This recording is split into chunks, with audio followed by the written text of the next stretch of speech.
Top HFY stories: Alien Unification and Human Alienation.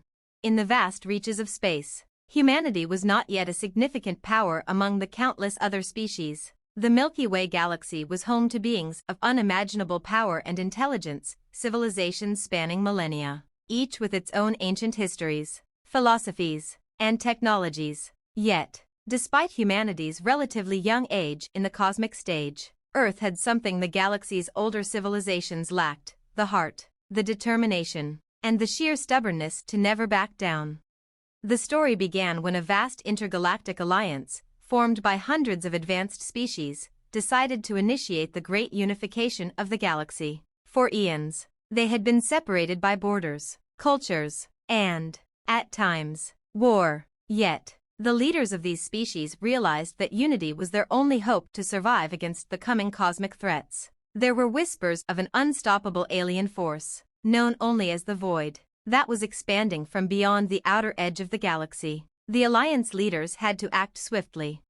Humans were at the fringes of this galactic alliance, their technology primitive compared to that of the dominant species. When Earth's representatives were invited to the table, they did so with great humility. Humanity had already seen the horrors of war and division, but their struggle had forged a unity unlike anything the galaxy had ever witnessed. The Council of Species, however, had difficulty accepting humanity into their ranks. The question on every mind was, could these unpredictable, emotional, and often chaotic humans be trusted with the responsibility of uniting the galaxy? One by one, representatives from the older species spoke, listing the advantages of unity, the benefits of working together for the common good. The great minds argued that in this unity lay their survival, against the void, against chaos, against each other. But the human delegate, Ambassador Grace Hunter, stood and said something that shocked the entire chamber. "You talk about unity, but I see something else: alienation. You speak of survival, but the void isn't the only enemy. You're already losing what makes you, you." There was an uncomfortable silence in the room. The older species had not expected this perspective. Hunter continued, "I've seen how your species function. Each of you has your own identity, your own culture, your own way of thinking. The truth is, you want to unite not for survival, but because you're afraid of losing yourselves in the process." Her words reverberated across the chamber. She argued that in their pursuit of unity, these ancient species were losing their individuality. They were sacrificing the very things that made them unique, bending to the will of an alliance that sought to homogenize their cultures into a singular entity. Humans, she argued, knew something they did not: that survival was not just about avoiding extinction, but about maintaining identity, diversity, and freedom. The room was in uproar. The leaders of the other species, from the stoic and logical Athelian to the vast, hive-minded Zyphorians, could not comprehend what Grace was saying. What good was individuality when the entire galaxy could be wiped out by an external threat? Yet, the human delegation was resolute. The debate raged on for weeks. The majority of species in the alliance argued for total integration, melding technologies, philosophies, and cultures into one unified whole. They believed that only by blending their species into one singular entity could they fight off the void and survive. But humanity, stubborn as ever, proposed a different way. Instead of complete unification, they advocated for a decentralized network of species, an alliance where each species would retain its culture, its freedom, and its identity, but work together in mutual respect and shared goals. There would be no forced unification, no loss of individuality. Finally, the unthinkable happened. The leaders of the alliance, exhausted by the impasse, came to a conclusion. Perhaps the humans were right. The galaxy did not need a singular identity to survive. Instead, it needed respect for diversity, unity in purpose, and the preservation of what made each species unique. The humans had sparked something in the council, a realization that they had been afraid of losing their individuality in the face of an overwhelming threat. In their desire to survive, they had nearly compromised what made them truly special.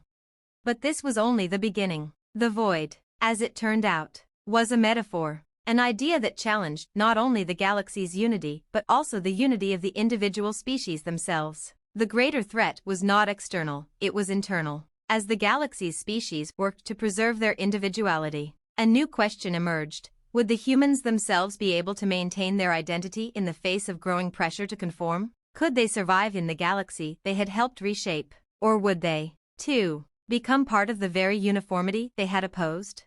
Humanity had proven that it was not their technology, their science, or their strength that made them unique. It was their stubbornness, their diversity of thought, and the belief that the soul of a species could never be conquered by the will of others. But as the galaxy moved toward unification, it was clear that this truth would soon be tested, perhaps to the breaking point.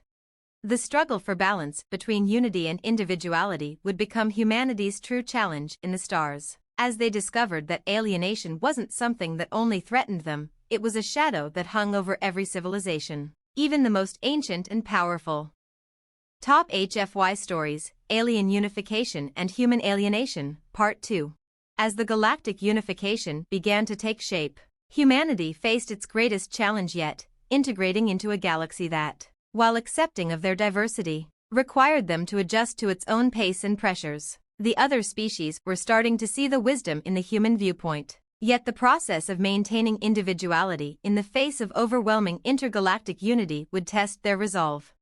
The first sign of trouble came during the Cultural Assimilation Initiative, a grand effort spearheaded by the Alliance to merge certain key technological systems, scientific endeavors, and even cultural exchanges. The idea was to streamline certain areas of galactic cooperation, reducing the friction between species and allowing them to present a more unified front in the face of cosmic threats.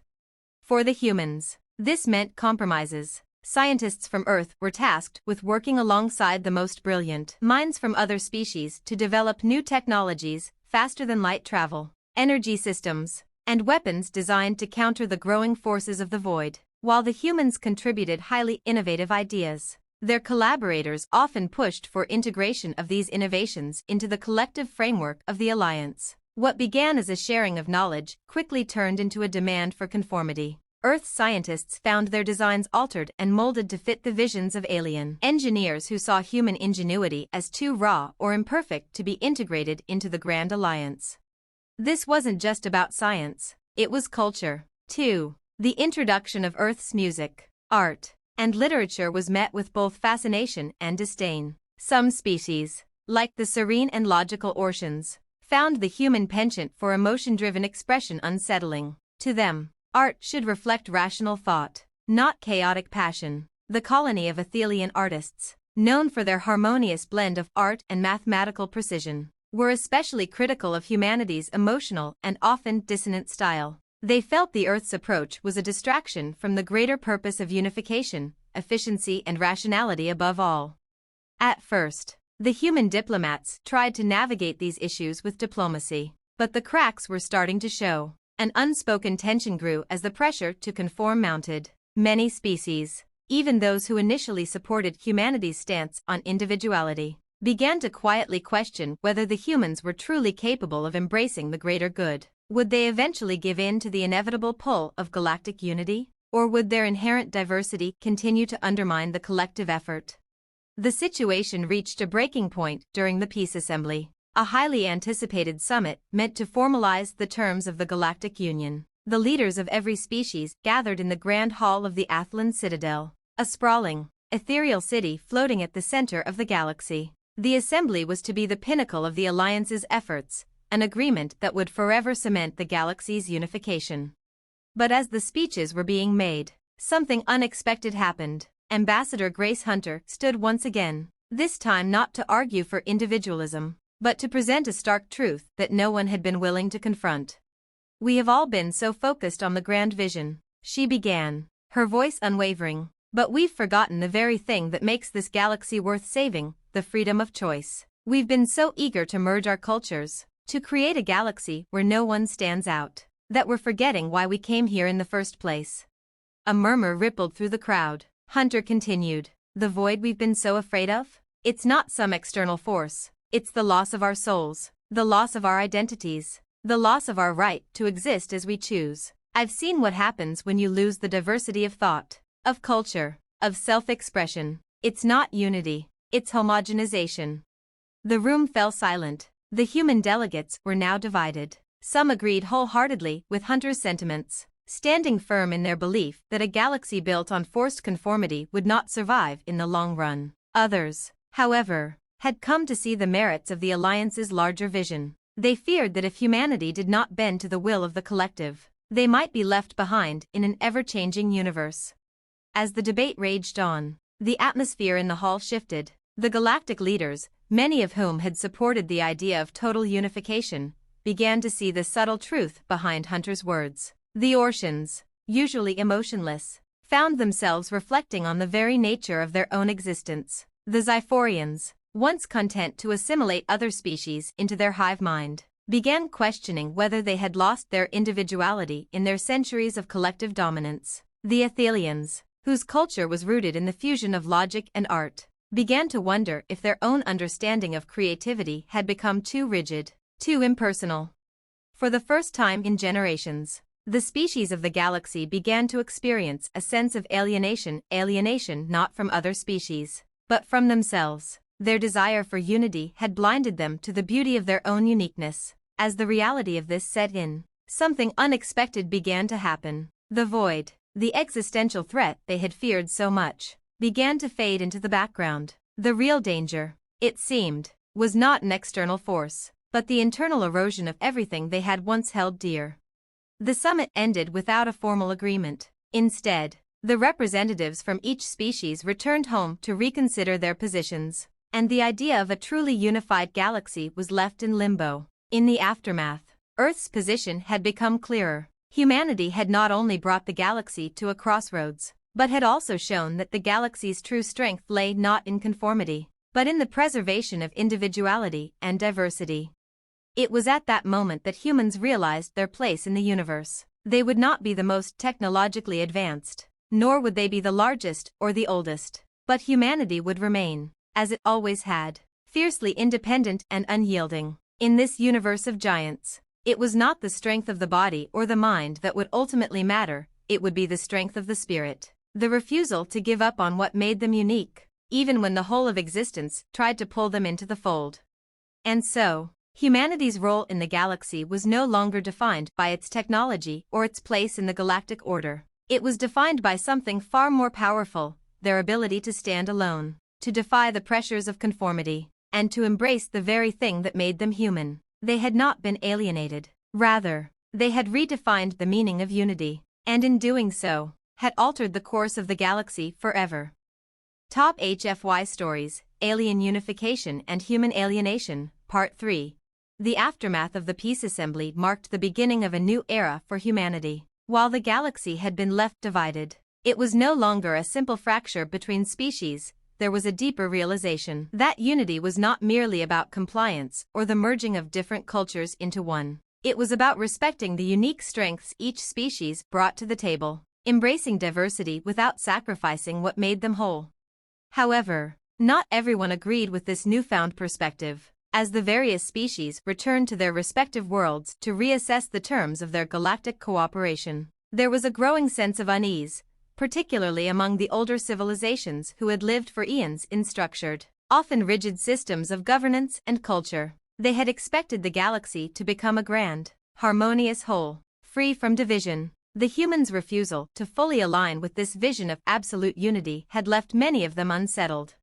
Among the most vocal critics were the Athelians, a species whose very essence was rooted in the blending of logic and art. Their society had long been built on the philosophy that beauty and reason could exist in perfect harmony, and they had seen this merger as the key to true galactic peace. Now, with humanity's insistence on preserving its chaotic individuality, the Athelians questioned their own ideas. Could true beauty exist without order? And could they accept that the galaxy would never be fully harmonized?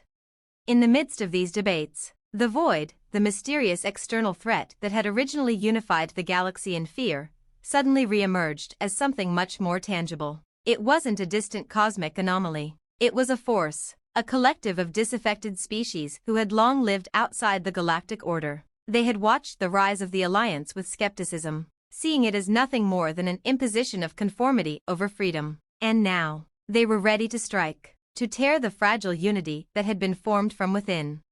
The leaders of the galaxy were forced to confront the reality of their situation. They could either choose to sacrifice the very principles that had made them unique, pulling together in an all-encompassing force, or they could continue to fight for the preservation of their diversity, even if it meant risking their collective survival. In the heart of this tension, humanity remained steadfast in its belief that the void was not the true threat. The real danger lay in the crushing force of conformity that would erase their individuality, their cultures, and their freedom. The galaxy, they believed, could face the external threat of the void without losing the essence of what made each species unique. Yet the question remained, could humanity hold true to its values without alienating the very species it had sought to unite? As the void began to advance, human leaders were tasked with a monumental decision. Would they stand with the Alliance, supporting a unified front against this unknown enemy, or would they uphold the principles of self-determination and resist the pressure to fully integrate? Ambassador Grace Hunter was once again called upon to address the Council. It had been several years since the Peace Assembly, and the galaxy was now on the precipice of war, not with one another, but with a force that had no respect for individuality, no understanding of what made civilizations worth preserving. The void was not a single species, but an ideology, a belief that only a singular, homogeneous force could control the cosmos. It sought to erase the diversity of the galaxy, to reduce all living beings to a single collective consciousness. Standing before the Council, Hunter spoke with a quiet but unwavering certainty. The void is not just a threat to our survival, she said. It's a threat to everything we are. Our cultures, our philosophies, our ideas, these are the things that give us life. If we give in to the void's vision of uniformity, we won't just lose our freedom, we'll lose our very reason for being. For the first time in years, the galactic leaders looked at one another not with distrust, but with a shared sense of understanding. The Athelians, once adamant about their ideal of perfect order, were the first to step forward, acknowledging that their pursuit of harmony should never have come at the cost of individual expression. The Zyphorians, whose hive mind had once been seen as the epitome of unity, now understood the true value of independence and the freedom to think for oneself. Even the Ortians, who had viewed emotion with suspicion, recognized that it was the emotional, unpredictable human spirit that had kept the galaxy from falling into rigid conformity. The Council voted. The vote was unanimous. The galaxy would stand united, not by erasing its differences, but by celebrating them. The Alliance would fight the void together, but each species would retain its own identity, its own autonomy, and its own unique culture. They would form a loose federation of species, united in purpose, but free to remain themselves. It was a bold decision, one that could easily have led to disarray and division. But humanity's unwavering belief in diversity and individuality had not only inspired the galaxy, it had saved it. In the face of overwhelming pressure to conform, humanity had stood its ground, showing the galaxy that survival did not require the loss of what made them unique. As the battle against the void began, it became clear that it was not the strength of the Alliance's weapons that would determine the outcome, it was the strength of the alliances forged by mutual respect. The void, for all its power and unity, was ultimately defeated not by force, but by the resilience of diversity. The galaxy's greatest strength was not its singularity, but the collective force of its distinct voices, each one echoing with the power of individuality. Humanity's place in the galaxy was no longer that of a young, uncertain species on the edge of a vast, alien universe. They had become the living proof that unity did not have to mean conformity, and that the survival of a civilization was not just about defeating external threats, but about protecting the very essence of what made each species unique. The galaxy had learned that alienation, in its true sense, wasn't a force that divided them, it was the spark that kept their cultures alive, vibrant, and strong. And in the end, humanity had shown the galaxy what it meant to truly be united, not as one, but as many. Top HFY Stories, Alien Unification and Human Alienation, Part 4. After the defeat of the void, the galaxy began a slow but steady recovery. The Alliance had emerged victorious, but the battle had left deep scars. The once unified goal of a singular, homogeneous galaxy had fractured into something far more complex, though perhaps far more resilient.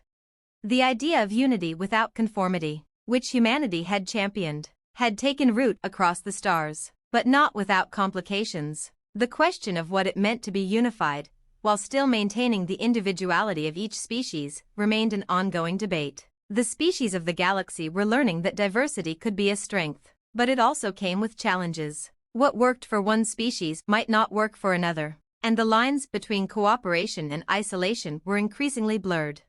For humanity, the aftermath of the war with the Void was a time of reflection. The fight had demonstrated their greatest strength, stubborn resilience, but also revealed their vulnerability. Human diversity, their cultural differences, their personal ideologies, had been their greatest weapon in the battle for survival. Yet they were also what made the path forward so uncertain. The human delegation returned to Earth, where the decision was made to take a step back from the larger galactic stage for a time. The Council of Species had made its choice, but humanity needed to recalibrate its relationship with the galaxy. They would not, as they had once feared, be swallowed by the vastness of space or the weight of galactic politics. The universe, they had learned, would not be their adversary. It was the process of understanding their place within it that was the true challenge. Ambassador Grace Hunter, now regarded as one of the most influential figures in the galaxy, continued to speak of the importance of balance. Her vision had transformed not just humanity's role, but the way the galaxy saw itself. It was no longer a place of absolute alliances, but a tapestry of unique cultures, each thread contributing to a greater whole. But her work was far from over. New questions arose as the galaxy began to rebuild. One of the most pressing issues was the idea of interspecies integration. In the wake of the war with the Void, many species found themselves grappling with the notion of cultural exchange in ways they hadn't before. Some were eager to share their knowledge and ways of life, hoping that cooperation would lead to greater technological advancement. Others, especially the more isolationist species, were wary of the potential consequences of too much exposure to other cultures. How could they maintain their traditions while learning from others? Could they share without losing their essence? For humanity, this was a complicated question. Earth had a history of blending diverse cultures and traditions, from its many nations and peoples to its array of philosophies, religions, and systems of governance. But how could humanity integrate with the galaxy's vast range of species without risking the loss of what made Earth uniquely human? Would they be able to honor their identity while embracing the shared wisdom of the stars? In a turn of events that surprised many, humanity proposed the creation of a new kind of council, a cultural preservation network, designed not to enforce unity through regulation, but to promote understanding and protection of each species' cultural and intellectual autonomy. The network would provide a platform for species to share their knowledge and ideas while ensuring that their identities were preserved and respected. There would be no pressure to conform or sacrifice tradition for the sake of efficiency. Instead, the goal was to create a space where mutual respect flourished.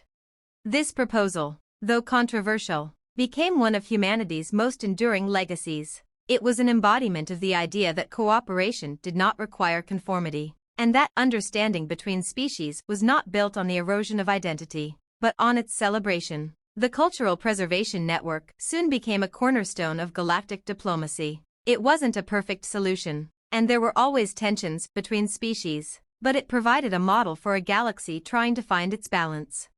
But even as the galaxy looked toward a more peaceful, cooperative future, there was an undercurrent of tension. The Void had been defeated, but there were still those who longed for a more singularly unified galaxy. There were whispers of new, extremist factions, led by beings who believed that the galaxy's greatest threat was not the Void, but the persistent diversity that still existed within it. These factions believed that true peace could only come through complete unification, that only by erasing all differences could the galaxy be safe from the chaos of individualism. They would not be satisfied with the new model. They believed that only by wiping the slate clean could the galaxy move forward. And so, in the shadows, the struggle continued. The galaxy was far from stable. The new generation of leaders was confronted with the same challenge humanity had faced. How do you maintain the richness of individuality while ensuring the survival of the collective? How do you hold on to your uniqueness while being part of something larger than yourself? In this environment, the humans, once again, found themselves in the center of the storm. But unlike the first time, they no longer saw themselves as the underdogs or as mere outsiders. They had shown the galaxy that survival did not require conformity. Their greatest strength had always been their diversity of thought, their willingness to accept difference, and their ability to change when necessary. They had rewritten the rules of galactic unity. It was at this crossroads that humanity's true test would come, not against an external threat like the void, but against the forces within the galaxy that sought to crush individuality in the name of order. The new challenge would be ensuring that the fragile unity they had built would not be undone by the fear of difference. Grace Hunter once more took center stage in a council meeting. Now with a gravitas that could not be ignored, she had become a symbol of human resolve, standing for something larger than just Earth. The galaxy has faced external threats. Yes, she began. But its greatest threat is the fear that difference is dangerous. The day we start to fear one another's diversity is the day we begin to die. I know that the void was not a singular force. It was the fear of what we didn't understand. We defeated it not with weapons, but with respect for each other's right to be different. The galaxy had been reshaped by the choices humanity had made. But the next chapter of that story was still unfolding. The ultimate question, now, was whether the galaxy could hold true to the ideals humanity had fought for, or whether it would eventually fall prey to the same forces of alienation and conformity that it had narrowly avoided before. Only time would tell if the galaxy could remain a place of diversity, or if it would once again fall into the trap of thinking that unity meant erasing what made them all unique. And for humanity, this meant continuing to defend not just their world, but the very essence of what made them human, the belief that difference was not a threat, but the force that would push the galaxy forward. And so, the journey continued. The human story was far from over. It was only just beginning. Top HFY Stories, Alien Unification and Human Alienation, Part 5. As the galaxy moved forward from the uncertainty of the Void War and the subsequent formation of the Cultural Preservation Network, there was a fragile but undeniable shift in the fabric of intergalactic relations. Species that had once been separated by vast cultural and physical differences were beginning to see the value of diversity. But peace was not a constant, nor was unity as simple as it seemed. Even with the best of intentions, the galaxy's many factions were still grappling with the deep-rooted tension between individualism and collective harmony. The creation of the Cultural Preservation Network had succeeded in fostering cooperation without forcing absolute conformity. But it was not without its critics. The extremist factions that had risen from the ashes of the Void War continued to view this model as insufficient. They saw the ongoing diversity of the galaxy as a weakness that would, inevitably, lead to fragmentation and chaos. To them, true peace and stability could only be achieved by uniting the galaxy under one banner. Without exception, this philosophy, rooted in their vision of ultimate control and order, began to gain traction among the more powerful species of the galaxy. Humanity, of course, stood at the heart of the conflict. For Earth's leaders, the ideals of individuality, autonomy, and diversity had become non-negotiable. The struggle to preserve their unique identity, while still participating in the larger galactic framework, had been humanity's defining trait. It was clear that the galaxy could no longer afford to simply be a collection of peaceful, disparate entities. Something had to give. The next phase of the galaxy's evolution would require a delicate balance, one that humans were uniquely positioned to negotiate. As the cultural rift between those advocating for unification and those preserving autonomy widened, Earth found itself once again stepping into the breach. But this time, the battle was not for survival against an external enemy. It was a fight for the soul of the galaxy itself, a war of ideas that could reshape the future of all species. Grace Hunter, the ambassador who had played such a pivotal role in the formation of the Cultural Preservation Network, was summoned once more to lead the charge. In her eyes, this moment was even more crucial than the Void War itself. This was not just a battle against a physical threat. It was a battle against the idea that the galaxy could only be saved by erasing the essence of what made each species different. It was a war for the future of galactic diplomacy, a war to defend the values of freedom and identity in the face of overwhelming pressure to conform.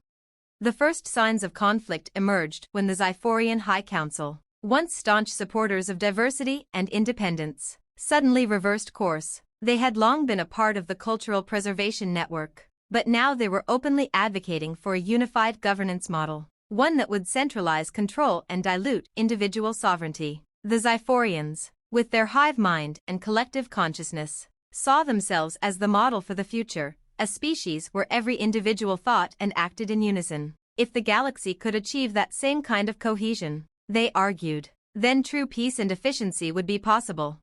Hunter's response was measured but firm. Unity is not simply a matter of structure, nor is it the elimination of difference. It is about the relationships we build, the respect we have for each other, and the understanding that each species has something unique to contribute. We cannot allow fear to drive us into a single, homogeneous vision of the future. But Hunter was not alone. Among the human delegation, a growing number of voices began to echo her sentiment. Many were looking back at Earth's own history for inspiration, at times when humanity had stood on the brink of conformity, where cultures and ideas were at risk of being wiped out by centralized power. Earth had survived those crises, not by erasing its diversity, but by finding strength in it. One of the strongest voices in the growing resistance against the push for unification came from a human strategist named Captain Elena Voss. Voss had fought in the Void War and had seen firsthand the devastating effects of centralized control. Her family's own history was a testament to the resilience of individuals and families in the face of authoritarianism. She had lived through the collapse of multiple planetary systems where leaders had attempted to impose their vision of peace and unity, only to see it crumble under the weight of suppression. This galaxy doesn't need another empire, Voss had said in one of the council meetings. What we need is cooperation. And cooperation doesn't come from the top down. It comes from the bottom up. We need to embrace the individual, not crush it. Voss's words resonated deeply with many of the smaller, more independent species who had always feared being swallowed by a monolithic galactic order. They had seen firsthand how quickly the power of the few could trample the freedoms of the many, and they were unwilling to let that happen again. The debate grew louder, more urgent. What began as a philosophical disagreement soon morphed into a political and military standoff. The galaxy stood at a precipice. Either it would fall under the weight of centralization and conformity, or it would find a way to preserve the diverse, vibrant cultures that had emerged over millennia. Humanity had been the spark that had ignited this struggle, but it was unclear whether they could maintain their leadership in the face of such opposition. As the situation escalated, the extremist factions took drastic action. The Orcians, the Athelians, and the Zyphorians began to form an alliance, advocating for the formation of a single, unified government that would control all aspects of galactic life. They argued that the galaxy's survival depended on ending the chaos of independent governance and creating a singular, streamlined system of control. Their plan called for the creation of a new galactic capital, one where all decisions would be made by a central council composed only of the most powerful species like the Orcians and Zyphorians who had long held influence over the galaxy. At first, this plan seemed inevitable. The united front of these powerful species was enough to intimidate even the most steadfast proponents of individuality. But humanity, bolstered by allies who understood the value of diversity, was not about to yield. Ambassador Hunter led a coalition of species who saw the rising threat of centralized control as a dangerous path toward authoritarianism, one that would destroy the very essence of what made their galaxy great. The showdown would take place on a neutral world, an ancient, uninhabited planet known as Solace, where the fate of the galaxy would be decided. Would the alliance of authoritarian species win, enforcing a new age of conformity? Or would humanity's vision of a diverse, free galaxy prevail? In a tense council meeting, with representatives from every corner of the galaxy present, Grace Hunter stood firm. "We stand at a crossroads," she declared, "but I believe that the future of this galaxy does not lie in one vision of order. It lies in the continued diversity of thought, in our ability to respect each other's rights to exist as we are. The galaxy has faced its greatest challenge and survived, not because we were the same, but because we were different." The vote was taken, and this time, humanity's vision triumphed. The galaxy would remain a federation of sovereign species, committed to mutual respect and cooperation, but free from the shackles of forced unification. But the struggle was far from over. There would always be those who believed that peace could only come through absolute unity, and humanity's greatest test would be keeping that vision alive. The fight was not over, but humanity, once again, had shown the galaxy what it meant to truly be united, not as one, but as many, and in doing so, they had proven that the strength of the galaxy was not in its unity, but in its diversity. The journey, it seemed, was just beginning. Top HFY Stories, Alien Unification and Human Alienation, Part 6. The vote on Solace had been a victory for the forces of diversity and individuality, but the consequences were far-reaching. The galaxy, though united in its diversity, was forever scarred by the conflict that had almost torn it apart. While the immediate crisis had passed, the struggle for the soul of the galaxy was far from over. Humanity had once again shown that they could stand firm in their principles, but the forces that sought unification through control were not easily quelled. The Cultural Preservation Network, while growing in influence, was still fragile. It had been forged out of necessity, but the forces pushing for centralization were relentless, and many species began to question whether true peace could exist without a more cohesive, centralized system. A sense of unease lingered in the galaxy, particularly among those species who had suffered the most during the Void War, those who were willing to trade some of their autonomy for the security of a more organized, galactic structure. As the galaxy continued to rebuild, Ambassador Grace Hunter found herself at the center of an even more complex diplomatic landscape. There were now factions within the Federation itself, some wanting more cooperation and centralization, others pushing for even greater autonomy. These debates weren't just philosophical anymore. They had become political. In some parts of the galaxy, minor conflicts over trade routes, planetary resources, and cultural influence threatened to spiral out of control. There was still an underlying fear that the galaxy could collapse under its own weight, and that fear was being stoked by those who believed that a more centralized government was the only solution. For humanity, this new wave of unrest created a difficult dilemma. Earth had always prized its sovereignty and independence, but it had also seen the value in cooperation. Sometimes, cooperation meant compromise. In many ways, humanity had learned the hard lessons of both sides of the argument. Centralization could offer security, but it could also stifle creativity and autonomy. Absolute independence, on the other hand, could lead to isolation, distrust, and division. Where did humanity stand now in this new age of galactic diplomacy? In an emergency council session called by Hunter, representatives from across the galaxy gathered once again. The topic was urgent. Several species, including the Zyphorians and Ortians, had threatened to withdraw from the Cultural Preservation Network, citing what they saw as a failure to achieve meaningful results. They argued that while the network had succeeded in preserving cultural identities, it had not done enough to ensure the security of the galaxy's economic and political stability. Security and stability do not come from the suppression of differences, Hunter had argued. They come from understanding and cooperation. We've already seen the consequences of trying to unite everything under one banner. We cannot afford to let fear dictate our future. Yet the pressure to centralize remained. As more species began to voice concerns over the inefficiency of the network, it became clear that something had to change. The galaxy was at another crossroads. Were they to strengthen the Cultural Preservation Network, reinforcing the autonomy of each species, or were they to create a new framework, one that could balance autonomy with a greater degree of unification? Hunter and her allies began to craft a new vision for the galaxy, one that embraced both individuality and cooperation. It was an ambitious proposal, one that would seek to preserve the essence of each species while creating a new kind of galactic governance, a decentralized federation. This federation would have a minimal central structure, primarily focused on defense, resource sharing, and interspecies communication, but leave the majority of governance in the hands of individual planets, colonies, and species.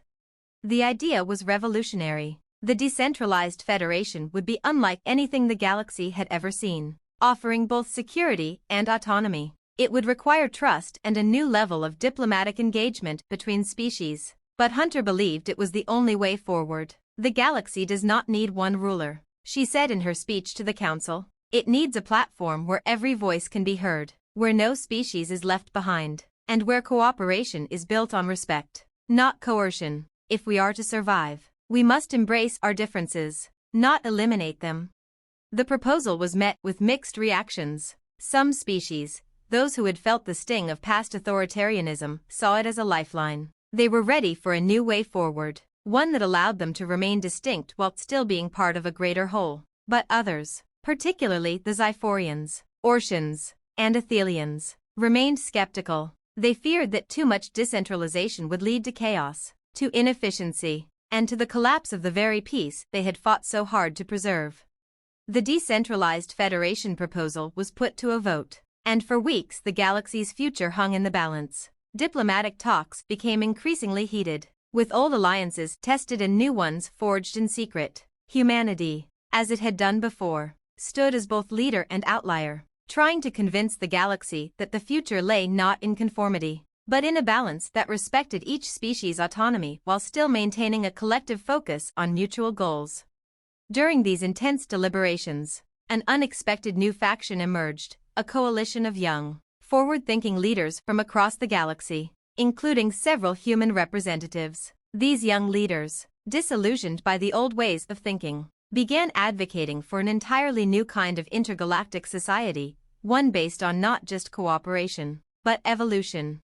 Their vision was one that transcended the current power structures, where species would not just preserve their cultures, but evolve together through the exchange of knowledge, ideas, and even genetic enhancements. These young leaders believed that the galaxy's future was in innovation, in adaptation, and in the understanding that progress would require new ways of thinking, not just about the future of individual species, but about the very nature of life itself.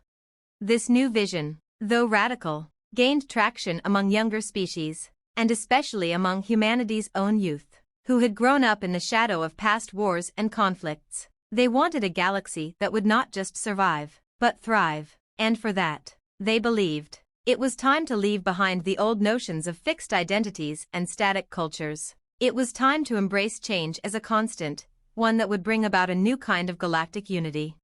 As the debate reached its crescendo, Ambassador Grace Hunter was faced with a choice. Would she continue to champion the decentralized federation, a path of compromise that respected individuality, or would she embrace this new vision, one that would ask the galaxy to evolve together into something entirely new? The vote was approaching, and the future of the galaxy was once again at a tipping point. But one thing was certain: humanity, with its enduring belief in individuality, adaptability, and the strength of diversity, would not let the galaxy fall into the trap of uniformity again. They had shown the galaxy that survival was not about conformity, but about embracing change, difference, and the ever-evolving potential of all sentient beings. As the council meeting neared its end, Hunter stood, her gaze resolute. The galaxy's future might be uncertain, but humanity had always faced the unknown with courage. And this time, it would lead the way once again, not by looking to the past, but by embracing the future.